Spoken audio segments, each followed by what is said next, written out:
আওয়ামী লীগের যাবতীয় কার্যক্রম নিষিদ্ধ করে প্রজ্ঞাপন জারি করেছে অন্তর্বর্তী সরকার। প্রজ্ঞাপন জারির পরপরই শাহবাগে উৎসব করেছে আন্দোলনকারীরা। আওয়ামী লীগের নিবন্ধন স্থগিত করেছে নির্বাচন কমিশনও। এদিকে আওয়ামী লীগ নিষিদ্ধের আড়ালে নাটকীয়তা চলছে এমন অভিযোগ করেছেন বিএনপি নেতা মির্জা আব্বাস। ডিএমপির নিষিদ্ধ এলাকায় এনসিপির বিক্ষোভ করার ঘটনায় সরকারের নিরপেক্ষতা নিয়ে প্রশ্ন তুলেছেন তিনি। নিষিদ্ধ আওয়ামী লীগ রাজনীতিতে কেমন প্রভাব পড়বে, এই শিরোনামে আজ আমরা আলোচনা করব। দর্শক, আমি ফারনাজ জুই সবাইকে আমন্ত্রণ জানিয়ে শুরু করছি দেশ টেলিভিশনের নিয়মিত আয়োজন দেশ সাম্প্রতিক। নিবেদন করছে Arail angle channel and square বার। আজকের আলোচনার স্টুডিওতে উপস্থিত আছেন দুজন সম্মানিত অতিথি। চলুন একে একে পরিচিত হই। আছেন শামসুজ্জামান দুদু, ভাইস চেয়ারম্যান বিএনপি। সেই সঙ্গে আরও আছেন সোহরাব হাসান, যুগ্ম সম্পাদক প্রথম আলো। দুজনকে আমন্ত্রণ জানাচ্ছি আজকের আলোচনায়। জনাব শামসুজ্জামান দুদু, আপনাকে দিয়ে আলোচনাটা শুরু করি। যেমনটা আমি শুরুতেই বলছিলাম যে আওয়ামী লীগের যাবতীয় কার্যক্রম নিষিদ্ধ করে প্রজ্ঞাপন জারি করেছে অন্তর্বর্তী সরকার এবং নিবন্ধন স্থগিত করেছে নির্বাচন কমিশন। এর আগে আমরা যেমনটি দেখেছি যে আওয়ামী লীগ নিষিদ্ধের আন্দোলনে বিএনপি সংহতি না জানালেও সরকারের সিদ্ধান্তে আনন্দ প্রকাশ করেছে। বিএনপি কি আওয়ামী লীগ নিষিদ্ধের দায় এড়াতে চায়? কিসের সংগতি? আন্দোলনে। কোন আন্দোলন? আওয়ামী লীগ নিষিদ্ধে যে আন্দোলন হলো, এটা কারা করলো? জামাত, জাতীয় পার্টি, এনসিপি, কারা? বাংলাদেশ সর্ববৃহৎ রাজনৈতিক দল হচ্ছে বিএনপি। তারা একটা ফেসবুকের ভিতরে লিখে দিবে, ওখানে আসেন, ওখানে দাঁড়ান, ওখানে বসেন, আমরা বাসার মধ্যে যাব, ডক্টর ইউনূসের বাসার মধ্যে। এটা তো পলিটিক্স না, এটা ফেসবুক চর্চা করে যারা তাদের ব্যাপার। বৃহৎ রাজনৈতিক দল এবং এই বাংলাদেশটা একাধিকবার তারা পরিচালনা করছে। তো ছেলে, শিক্ষার্থী, মেয়ে, এরা ফেসবুক দিলে আমাদেরকে গিয়ে সংহতি জানাতে হবে? আমরা তো এরকম রাজনৈতিক দৈন্যতার মধ্যে নাই। সরকার, আমরা আগের থেকে বলেছি, পদক্ষেপ নিতে হবে, ফ্যাসিস্টদের বিরুদ্ধে পদক্ষেপ নিতে হবে। তো সরকার একটা বাহানা করছে, ওই যে আওয়ামী লীগ শেষ সময় আমি আর ডামি, কেউ ইলেকশনে যায়নি, আওয়ামী লীগের প্রার্থী, আর যারা প্রার্থী না তারা ডামি, সেটা আওয়ামী লীগের। তো ডক্টর ইউনূস সাহেব এখন তার সেই ডামির মতো এনসিপিকে দিয়ে একটা অনুষ্ঠান করছে। তো এটা এই বাহানা তো দরকার ছিল না। এই বাহানার পেছনে কি কারণ থাকতে পারে বলে? না, মানুষকে বিভ্রান্ত করা। 8 মাসে কোনো কাজ করেনি, সংস্কার একটাও করে নাই। মিনিমাম 8টা সংস্কার দেখাতে পারত, এই 800 সংস্কার হয়ে যাওয়ার কথা। তো আমি অত সমালোচনায় যাচ্ছি না।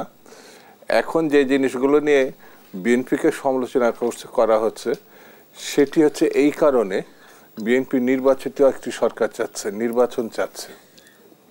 বিএনপির বিরুদ্ধে কথা বলার অর্থ হচ্ছে নির্বাচনের বিরুদ্ধে কথা বলা।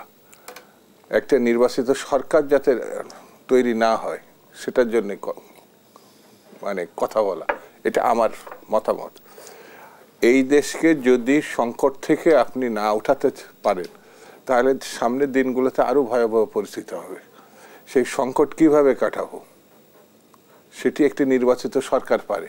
যদি নির্বাচনের মধ্যে যে আমরা জাতিকে নিয়ে আসতে পারি, তো বিএনপি যদি খারাপ হয়, যারা বিএনপি সমালোচনা করছে, বিএনপি এখানে সংগতি যায়নি, এখানে ফেসবুকের মধ্যে যায় নাই, তাদের জন্য তো আরো ভালো। ইলেকশনটা করলে তারা তো মানে জয় জয়কার হয়ে যাবে তাদের, কিন্তু সেই পথে তারা যাচ্ছে না। তারা যাচ্ছে যমুনার থেকে কি বলে আরেক ফোয়ারার থেকে শাহবাগ। এই রাজনীতি তো আমরা দেখছি, ওই যে শাহবাগপন্থী ছিল না হাসিনা, শেখ হাসিনা বলতো খালি হৃদয়টা আমার ওখানেই পড়ে আছে, আমি যেতে পারছি না। প্রধানমন্ত্রী, ভারতীয় রাষ্ট্রদূত সেখানে এসে উৎসব মুখর, রাষ্ট্রপতি প্রণব ব্যানার্জি সেই শাহবাগে পাঠাচ্ছে। শাহবাগটা নিয়ে আমি ব্যক্তিগতভাবে খুব আগ্রহী না। এখানে আপনি একটি মানুষের ভোটাধিকার ফেরত দেন। ফ্যাসিবাদকে পাল্টা আছে গণতন্ত্র, আর গণতন্ত্র উত্তরণের জন্য নির্বাচন। সেই জায়গাটায় যদি আপনি হাসিনা 3টা মানে দখলদার প্রধানমন্ত্রী হিসাবে সেটা জালিয়াতি নির্বাচন করছে, জালিয়াতি, সেটা আমরা দেশবাসী মানে নাই, আমরা তো মানেই নাই, আমরা অংশগ্রহণ করি না। কিন্তু এখন নির্বাচনের কথাই হচ্ছে না, তখন জালিয়াতির ইলেকশন হয়েছে, আর এখন তো ইলেকশনে। তাহলে ফ্যাসিবাদ থেকে গণতন্ত্রে কতটুকু কাছাকাছি হলাম? ফ্যাসিবাদ গেলে কি গণতন্ত্র চলে আসে? আমার কাছে তা মনে হয় না। সেই জন্য আমার কাছে যেটা মনে হচ্ছে সকল রাজনৈতিক দল এই সরকারকে সমর্থন দিয়েছে। এই যে আইন মানে কি অডিয়েন্সের মাধ্যমে বাতিল করলো আওয়ামী লীগ, ব্যান করলো, এটা সকল রাজনৈতিক দলকে নিয়ে করলে সরকার আরো কৃতিত্ব। শুধু এনসিপির জন্য তিনি এটা করলেন, তো এনসিপির সরকার না তো এটা। আওয়ামী লীগ নিষিদ্ধের ইস্যুতে রাজনৈতিক অঙ্গনে কোনো বিতর্ক বা মতপার্থক্য ছিল? ইতিমধ্যে বিতর্ক তৈরি করছে তো সরকার। এনসিপি কে কথা কেন করতে হবে? এদের কি বুদ্ধি জ্ঞান হয় না? শিশু সব, এদের বলতে হবে কেন? স্বৈরাচারের পতন বা স্বৈরাচারী এরই তারই ফসল তো এই সরকার। তাদেরকে কেন আন্দোলন করতে হবে জনগণকে? তা আবার এনসিপি, তা আবার ঘরের মধ্যে নিয়ে গিয়ে। আবার একটা লক্ষণীয় যে 1 ঘন্টা সময় দিলাম, ওই যে ফেসবুকে যে লিখছে সে সর্বশেষ 1 ঘন্টার একটা আলটিমেটাম ছিল। 1 ঘন্টার ভিতরে মন্ত্রিপরিষদ বসে গেল। তার মানে এনসিপি খুব গুরুত্বপূর্ণ, আগামী দিনে এরাই দেশ চালাবে।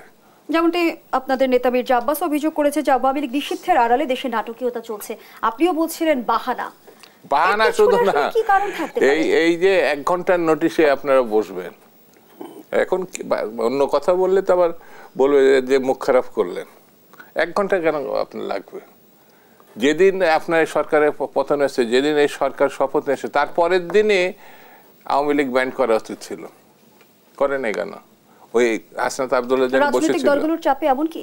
না না, ওই রাজনৈতিক দলের চাপে কেন হবে?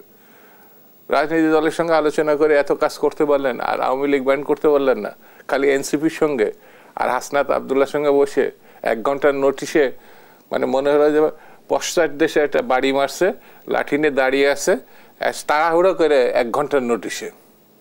কিন্তু জনাব শামসুজ্জামান দুদু, নিশ্চয়ই আপনি অবগত আছেন, একটু যদি স্মরণ করিয়ে দেই, এর আগে আমরা যেমনটি দেখেছিলাম 20 মার্চ প্রধান উপদেষ্টা বলেছিলেন যে আওয়ামী লীগকে নিষিদ্ধ করার কোনো পরিকল্পনা অন্তর্বর্তী সরকারের নেই। সম্প্রতি বিবিসিকে দেওয়া সাক্ষাৎকারে তিনি বলেছিলেন যে আগামী নির্বাচনে আওয়ামী লীগ অংশগ্রহণ করতে পারবে কিনা সেই সিদ্ধান্ত আওয়ামী লীগকে নিতে হবে। সরকারের যদি আওয়ামী লীগকে নিষিদ্ধ করার পরিকল্পনাই থাকে, সরকার যে কোনো সময় নির্বাহী আদেশ বাস্তবায়ন করতে পারত। নাহিদ সাহেব তো বলছিলেন, নাহিদ সাহেবই বোধহয় সম্ভবত, যে যারা ক্লিন ইমেজের আওয়ামী লীগের তারা রাজনীতি করতে পারবেন, তার মানে আওয়ামী লীগ আবার নতুন করে গঠন করতে পারবে। আমার মনে হয় যে তাদেরকে এনে আপনার বিশেষভাবে ডক্টর মোহাম্মদ ইউনূসের ওরাও যদি উনি আসতে পান, কারণ এদের কথার কোনো স্থিরতা নেই। আজকে এক কথা, কালকে এক কথা, পরশু দিনে আরেক কথা। সেই জন্যে দেশ একটা অস্থির অবস্থার দিকে এগোচ্ছে আমার বিবেচনায়। এই অস্থির অবস্থা যে কোনো সময় নানান সংকট তৈরি করতে পারে। এটি সরকারের মাথায় নেওয়া উচিত এবং পরবর্তী পদক্ষেপের জন্য সকল রাজনৈতিক দলগুলোর সঙ্গে বসে ঠিক করা উচিত কতদিনের মধ্যে রোডম্যাপ দিলে দেশের স্থিতিশীলতা রক্ষা করা সম্ভব। এটা আমার কাছে মনে হয়।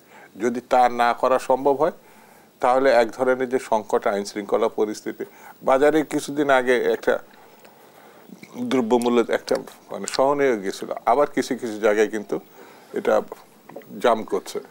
সেই জন্য আমার কাছে ঢাকা শহরে খোঁজ নিয়ে থাকেন, সারা দেশে আইন শৃঙ্খলা পরিস্থিতি একটা যৌক্তিক জায়গা থেকে আবার একটা নানান বিশৃঙ্খলার দিকে যাচ্ছে। সেই জন্য যত তাড়াতাড়ি সম্ভব রাজনৈতিক দলগুলোর সঙ্গে এবং যারা এই আন্দোলনের অংশীজন সকলের সঙ্গে আলাপ করে একটি নির্বাচনী রোডম্যাপ করলে আমার বিবেচনা সব থেকে ভালো হয়।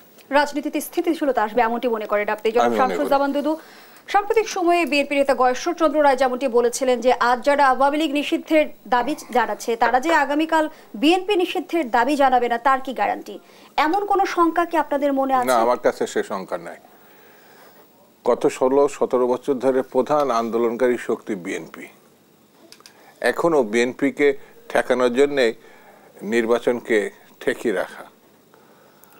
আর বিএনপি জনগণের দল, বিএনপি আন্দোলনের দল। বিএনপি 60 লক্ষ মামলার সিংহভাগের আসামি, 2.5 লক্ষ মামলার তারা মাথায় নিয়ে ঘুরে বেড়াচ্ছে। বিএনপির বেগম খালেদা জিয়ার 6 বছর মিথ্যা মামলায় জেল খাটছে। বিএনপি তারেক রহমানের নেতৃত্বের দল। সেই বিএনপিকে কোন শিশু এসে বলল আর এটা নিষিদ্ধ হয়ে গেল? কারণটা কি? আওয়ামী লীগ আর বিএনপি এক?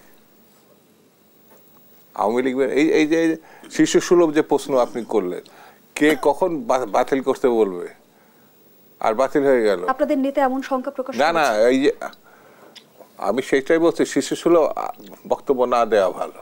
কে বললো? আর বিএনপি বিএনপি আর আওয়ামী লীগ এক? বিএনপি জামাত এক? বিএনপি বা অন্যান্য রাজনীতির পার্থক্য আছে। ধন্যবাদ জানাচ্ছি জনাব শামসুজ্জামান দুদু, জনাব সোহরাব হাসান। নিষিদ্ধ আওয়ামী লীগের রাজনৈতিক সকল কার্যক্রম নিষিদ্ধ করে প্রজ্ঞাপন জারি হলো এবং নির্বাচন কমিশন নিবন্ধন স্থগিত করেছে। রাজনীতিতে কেমন প্রভাব পড়তে যাচ্ছে বলে মনে করেন? ধন্যবাদ। আওয়ামী লীগ নিষিদ্ধের পেছনে সরকার যে সিদ্ধান্ত নিয়েছে, এজন্য বোধহয় সাবেক রাষ্ট্রপতি মোহাম্মদ আব্দুল হামিদকে ধন্যবাদ জানাতে হয়, বা কৃতিত্বটা তার। কারণ গত ৮ মাসে কিন্তু অনেক দলই দাবি জানিয়েছিল, অনেকভাবে বলেছিল সরকারের কাছে যে সাবেক স্বৈরাচারী সরকারের বা ওই দলের নিষিদ্ধ করা বা দলের বিরুদ্ধে আইনি ব্যবস্থা নেওয়া। তখন আমাদের অনেক উপদেষ্টা বলছেন যে আমরা দল নিষিদ্ধ করতে চাই না। এমনকি আন্তর্জাতিক যুদ্ধ অপরাধ ট্রাইব্যুনালের যে বিধিমালা সংশোধন করা হলো সম্ভবত গত ডিসেম্বরে, সেখানেও কিন্তু দল নিষিদ্ধের কথা ছিল না।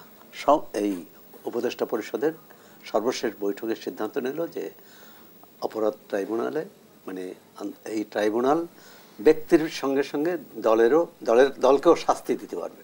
এখন দলকে কি শাস্তি দেবে এটা তো নির্বাহী বিভাগ বলতে পারে না, সরকার বলতে পারে না, এটা আদালত বলতে পারবে। আদালতে দলের বিরুদ্ধে অভিযোগ আসতে হবে, এই অভিযোগের পক্ষে তথ্য প্রমাণ থাকতে হবে, আর তথ্য প্রমাণ হাজির করতে হবে, তারপর সেটি শুনানি হবে এবং রায় হবে। কিন্তু সরকার তো এখনই তার ওই দলের কার্যক্রম নিষিদ্ধ করেছে। এখন সরকার এত দ্রুত বিএনপির আওয়ামী লীগের কার্যক্রম নিষিদ্ধ করলো এবং সঙ্গে সঙ্গে আমরা কয়েক ঘন্টা আগে দেখলাম যে প্রধান নির্বাচন কমিশনার বলছেন যে পরিপত্র হাতে পাওয়ার সিদ্ধান্ত নেব, এবং ইতিমধ্যে সিদ্ধান্ত নেওয়া হয়ে গেছে। তো মনে হচ্ছে তার ভাষাভঙ্গিতে যে তিনি অপেক্ষা করছিলেন যে পরিপত্রটা আসলেই নেওয়া হবে। নির্বাচন কমিশন একটি স্বাধীন সংস্থা, তার কি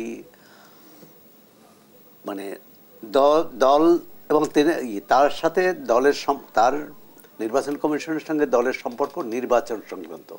এখন নির্বাচনের তফসিল হয়নি, নির্বাচনের কোনো প্রক্রিয়া শুরু হয়নি। এখন নির্বাচন কমিশন এই সময় সিদ্ধান্ত নেওয়ার পেছনে কি যুক্তি সেটা আসবে।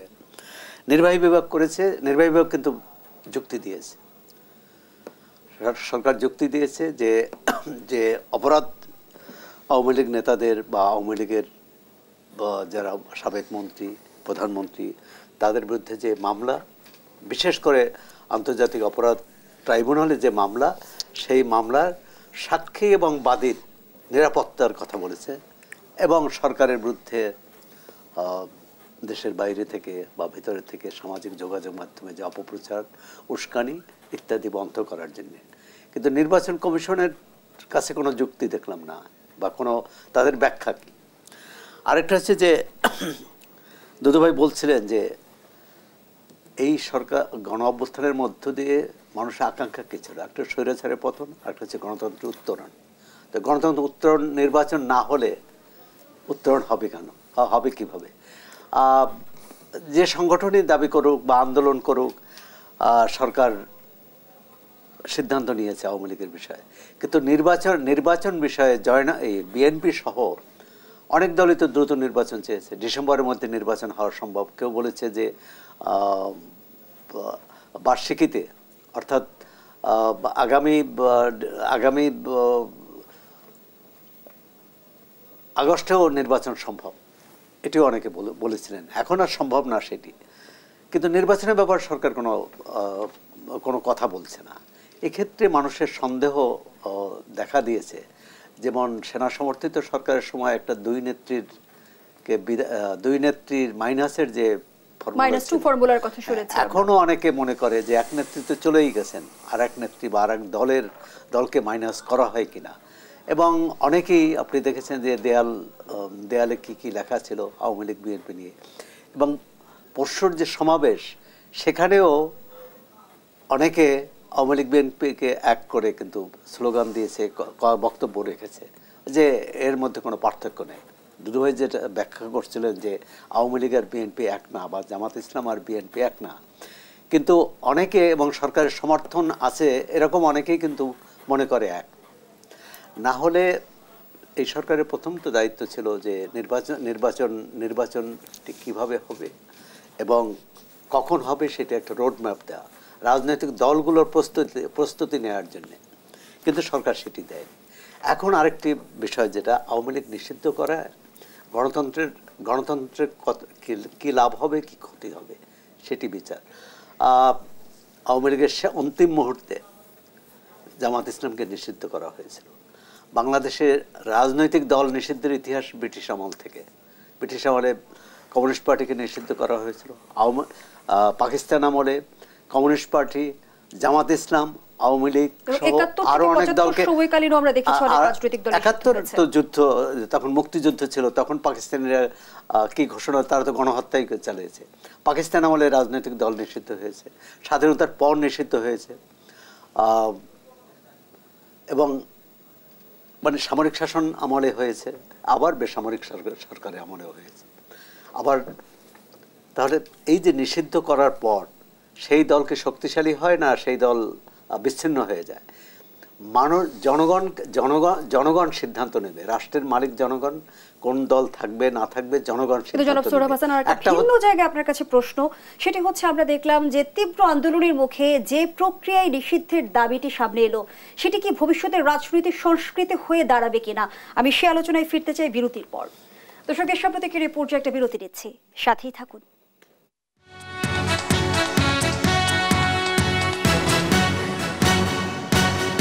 আবারও আমন্ত্রণ, আপনারা দেখছেন দেশ টেলিভিশনের নিয়মিত আয়োজন দেশ সাম্প্রতিক, নিবেদন করছে Arail angle channel and square বার।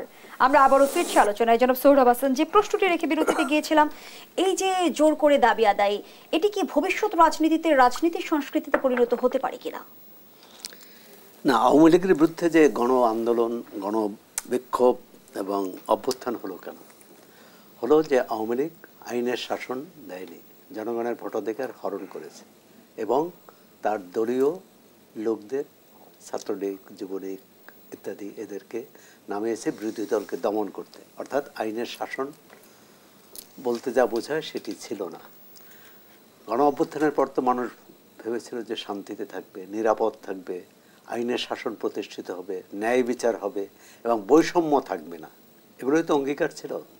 কিন্তু গত 10 মাসে আর 9 মাসের বাস্তবতা কি বলে, পরিসংখ্যান কি বলে, মানুষ নিরাপদ আছে? সুতরাং এই যে কোনো, আপনি বলছেন শুধু নির্বাচন বা অন্য বিষয় নয়, বা আওয়ামী লীগকে নিষিদ্ধ করার বিষয় নয়, যে কোনো বিষয়ে তো আমরা দেখছি যে মপতন্ত্র, সেটা শিক্ষা প্রতিষ্ঠান থেকে শুরু করে সচিবালয়, এবং একটা ভয়াবহ পরিস্থিতির মধ্য দিয়ে চলে আসছে। প্রথম 1 মাস 2 মাস এটাকে তাৎক্ষণিক প্রতিক্রিয়া, বিক্ষোভ, মানুষের ক্ষুব্ধ প্রতিক্রিয়া ভাবা যেত, কিন্তু এখন এতদিন পর, এবং এই সরকারের অঙ্গীকার ছিল নির্বাচন, কিন্তু নির্বাচন যত প্রলম্বিত হচ্ছে তত মানুষের মধ্যে শঙ্কা বাড়ছে, মানুষের মধ্যে নিরাপত্তাহীনতা বাড়ছে এবং এই যে সামাজিক অস্থিরতা বাড়ছে।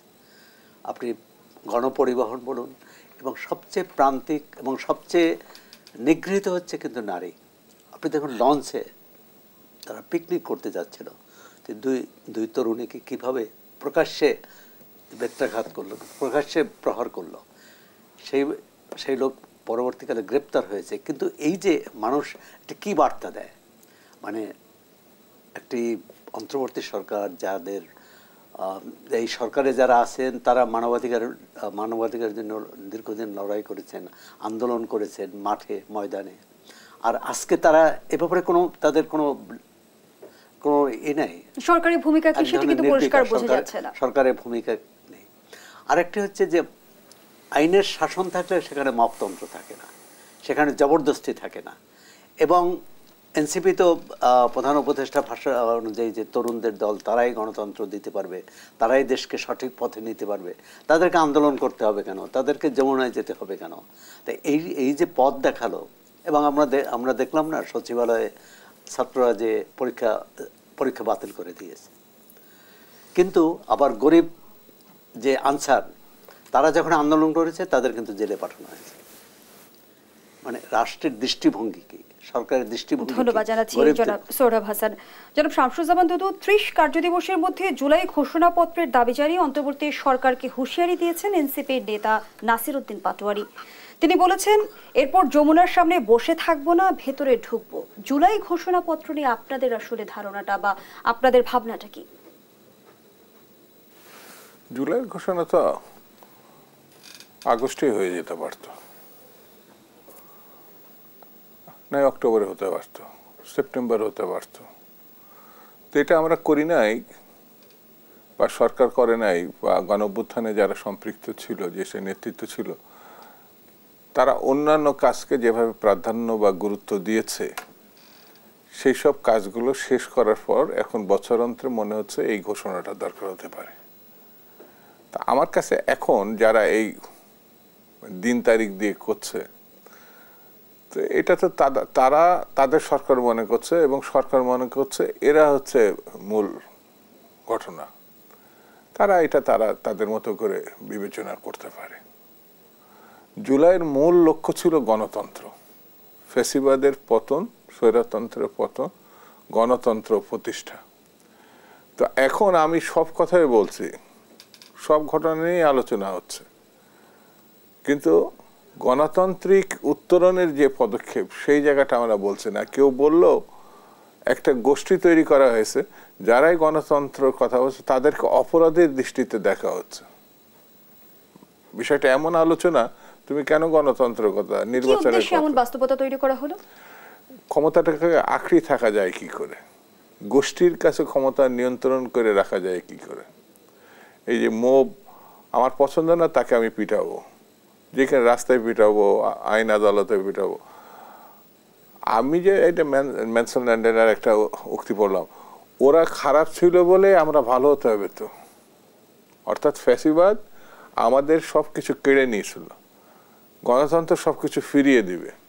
তো আইনের শাসন আমরা তো পাইনি। তো এখনো 60 লক্ষ আসামি হিসাবেই যারা গণ আন্দোলন করেছিল তারা আছে।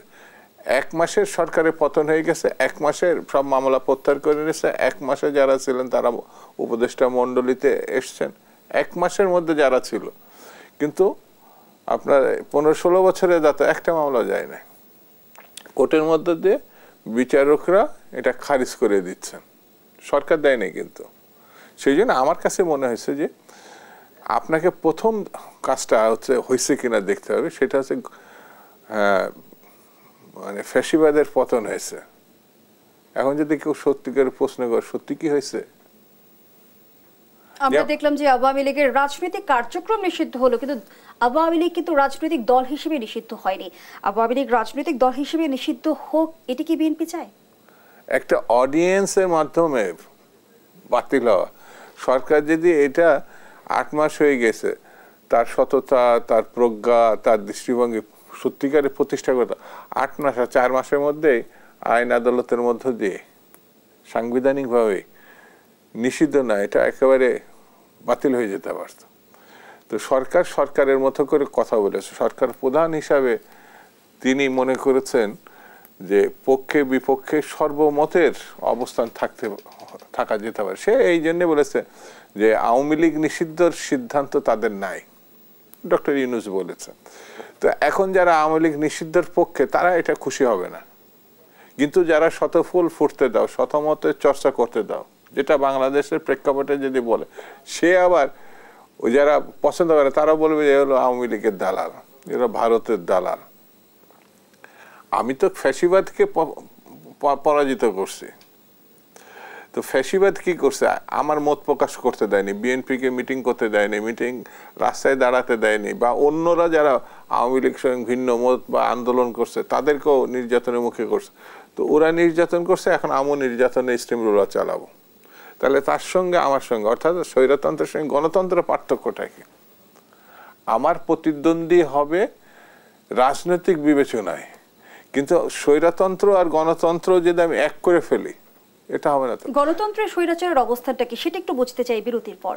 তো দেশ সাম্প্রতিকের এই পর্যায়ে আবারও বিরতিতে যাচ্ছি, সাথেই থাকুন।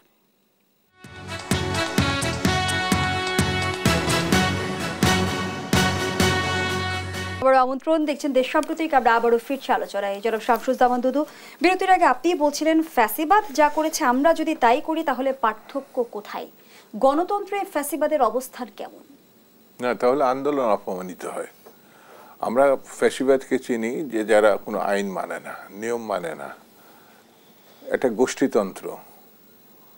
এমনকি রাজনৈতিকভাবে বললে এরা মুক্তিযুদ্ধ বিরোধী। মানুষের মুক্তিযুদ্ধ হয়েছিল মানুষের অধিকারকে প্রতিষ্ঠার, স্বাধীনতাকে প্রতিষ্ঠার একটা প্রত্যয়।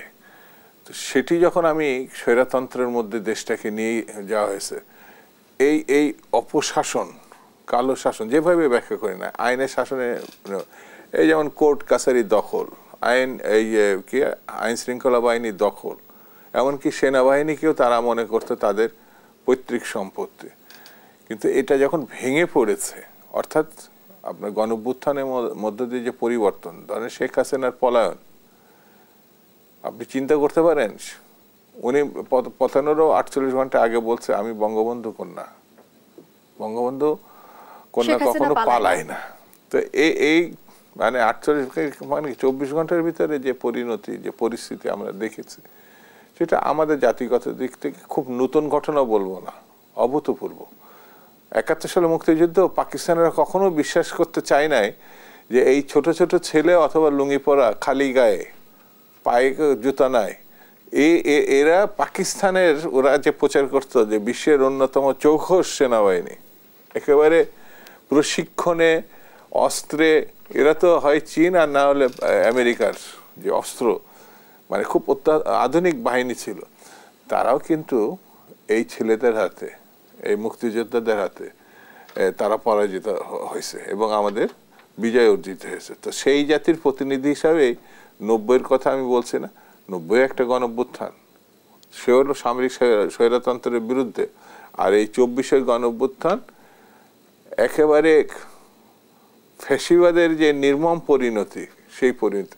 সেই কারণে বলছে আমরা তো গণতন্ত্রের জন্য মুক্তিযুদ্ধ, গণতন্ত্রের জন্য গণঅভ্যুত্থান।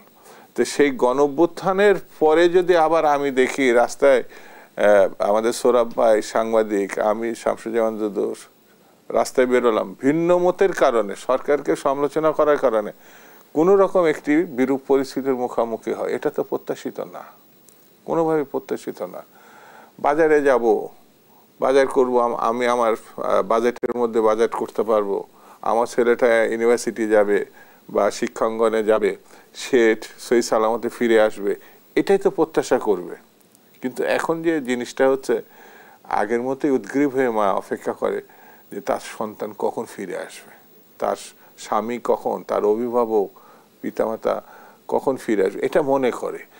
এই পরিস্থিতির থেকে বেরিয়ে আসাই তো ফ্যাসিবাদের পতন, বেরিয়ে আসাটা। তো সেই বেরিয়ে আসার আমি মনে করি গণতন্ত্র মানে আইনের শাসন, গণতন্ত্র মানে সুশৃঙ্খল জীবন, গণতন্ত্র মানে নিজের অধিকারকে প্রয়োগ, সেই প্রয়োগ মানেই হচ্ছে উত্তরণ, উত্তরণটা আছে নির্বাচন। আমি নির্বাচনটাকে কোনো দলকে ক্ষমতায় আনার জন্য আমি এটা করি না। নির্বাচন প্রসঙ্গে যেমনটি এনসিপির আহ্বায়ক নাহিদ ইসলাম বলেছেন, আওয়ামী লীগের কার্যক্রম নিষিদ্ধ করার পর এখন যদি বিচারের রোডম্যাপ সুস্পষ্ট করা হয় তাহলে জনগণের মধ্যে আস্থা তৈরি হবে। একই সঙ্গে সংস্কারের বিষয়ে ঐক্যবদ্ধ হলে নির্বাচনের জন্য আর কারো কোনো আপত্তি থাকার কথা নয়। তাহলে কি নির্বাচনের মূল বাধা আওয়ামী লীগের বিচারের রোডম্যাপ সুস্পষ্ট করা কিংবা ঐক্যমত্যে পৌঁছানো সংস্কারের বিষয়ে? আমি কিন্তু এই সংস্কার আর উন্নয়ন এর ভিতরে আমি কোনো পার্থক্য দেখি না। হাসিনা কথায় কথায় যে এখন গণতন্ত্র একটু সীমিত হলো অসুবিধা না, উন্নয়ন দরকার, অ্যাবসলিউট পাওয়ার, এগুলো তো আমরা শুনছি। এখন আবার সংস্কার করতে হবে। তো এই সংস্কার আমরাও বলেছি, সংস্কার যদি মনে করেন যে নির্বাচনের জন্য এই কাজগুলো করতে হবে, তা 8-9 মাস হয়েই গেছে। আপনি 8-9 মাসে এই সরকারকে আইনগত দিক থেকেও চ্যালেঞ্জ করলে বিপদ আছে। সেটা হচ্ছে সংবিধান যদি আমি মানি তাহলে 90 কার্য দিবস পরে আপনাকে নতুন সরকার নাই তো একটা সরকার আসতে হবে। তো এটা 3টা সময় পার করে ফেলেছে। তো স্বাভাবিক কারণে আমি গণঅভ্যুত্থানের পরে আইনের শাসন, সংবিধান আর নির্বাচন প্রশ্নে যদি আমি এই রকমভাবে চলাফেরা করি ছেড়ে ছেড়ে, তাহলে আমরা সত্যিকারে গণঅভ্যুত্থান হয়েছে কিনা বা সফল হয়েছে কিনা এই নিয়ে মানুষের ভিতরে যদি প্রশ্ন জাগে, সেটা হবে সব থেকে দুঃখজনক। ধন্যবাদ জানাচ্ছি জনাব শামসুজ্জামান দুদু। জনাব সোহরাব হাসান, গণতন্ত্র উত্তরণে মূল চ্যালেঞ্জ এই মুহূর্তে কি? মূল চ্যালেঞ্জ হলো নির্বাচনের তারিখ ঘোষণা। কারণ গণ অভ্যুত্থানের আকাঙ্ক্ষা ছিল গণতন্ত্র, সেটা নির্বাচন ছাড়া গণতন্ত্র হয় না। আরেকটি চ্যালেঞ্জ হচ্ছে আইনের শাসন, মবতন্ত্র বন্ধ করা। আওয়ামী লীগকে নিষিদ্ধ করা হয়েছে। আওয়ামী লীগ তো মাঠে নাই, আওয়ামী লীগ তো দেশেও নেই, আওয়ামী লীগ নেতৃত্ব সব বাইরে চলে গেছে। তা আওয়ামী লীগকে কী কারণে করতে হলো? এটি এক ধরনের কি বলে যে, এবং সরকার বহুবার বলছে, আপনিও বললেন যে সরকার তো বলছে যে আওয়ামী লীগকে আমরা নিষিদ্ধ করতে চাই না। তাহলে আন্দোলনের কারণে কোনো পক্ষের, আন্দোলনের কারণে সেই মূল লক্ষ্য তো গণতন্ত্র প্রতিষ্ঠা। তো গণতন্ত্র প্রতিষ্ঠার পক্ষে প্রতিষ্ঠার দিকে তো আমরা যাত্রা করছি না, আমরা তো খুব একটা এগোতে পারিনি। 9 মাস হয়ে গেছে, এখনও যদি ডিসেম্বরের নির্বাচন হয়, সামনে সময় আছে 7 মাস। এই 7 মাসের নির্বাচনের ব্যাপারে কতটা অগ্রগতি হবে সেই বিষয়ে আছে। আর হচ্ছে মানুষের আস্থা অর্জন। এই সরকারের যখন আগস্টে ক্ষমতা নেয়, দায়িত্ব নেয়, তখন কিন্তু সর্বস্তরে মানুষের, রাজনৈতিক অরাজনৈতিক সবার আস্থা ছিল। যারা পরাজিত হয়েছে বা যারা বিতাড়িত হয়েছে তাদের বাইরে, কিন্তু এখন সেই আস্থাটা কিন্তু ভেঙে যাচ্ছে। মানুষের অনেকেই এই সরকার সম্পর্কে সংশয় সন্দেহ প্রকাশ করছে। রাজনৈতিক দলগুলো সংশয় প্রকাশ করছে যে তারা আদৌ চলে যেতে চায় কিনা। আরেকটি হচ্ছে যে আমাদের চারদিকে যে সমস্যা বাড়ছে, সীমান্তে মিয়ানমার সীমান্ত অশান্ত। আজকেও তিনজনকে আরাকান আর্মি নিয়ে গেছে। আমরা সেখানে আরাকান আর্মির সাথে কথা বলে করিডোর দেওয়ার কথা বলছি, আর সেখান থেকে আমাদের নাগরিকদের তারা নিয়ে যাচ্ছে। মানে কি ভয়াবহ অবস্থা। কিন্তু এসব ব্যাপারে সরকারের খুব নজর আছে বলে মনে হয় না। তারা সবসময় এক ধরনের কি বলে স্বপ্নের ফানুস উড়াচ্ছে যে এখান থেকে 1,80,000 রোহিঙ্গাকে পাঠাতে পারবে। 1,18,000 রোহিঙ্গা তো আরও নতুন করে চলে এসেছে, এবং তাদেরকে কিভাবে বসবাস করা, কিভাবে তাদেরকে পুনর্বাসন করা যায় সেটি নিয়ে সরকার আলোচনা করছে। তাহলে আমাদের সমস্যা বাড়ছে না কমছে? বর্তমানে যে সংকট দেখছি, আমি যদি এক লাইনে শুনি যে সমাধান সূত্রে আমরা কিভাবে পৌঁছাবো, আলোচনার টেবিলের মধ্য দিয়ে নাকি আসলে রাজপথে? না, আলোচনার টেবিলে পৌঁছাতে হবে। তাহলে তো রাজপথের সমাধান তো গণতন্ত্র না। আবার অভ্যুত্থান কতবার করব? সেটি আবার মানে গত জুলাই আগস্টে অভ্যুত্থান হয়েছে তো একটা স্বৈরাচারী সরকারের বিরুদ্ধে। আজকে কার বিরুদ্ধে? আমরা আমাদের আয়োজনের একেবারেই শেষ পর্যায়ে। দর্শক, শেষ করছি দেশ সাম্প্রতিকের আজকের আয়োজন। ধন্যবাদ এতক্ষণ আমাদের সাথে থাকার জন্য।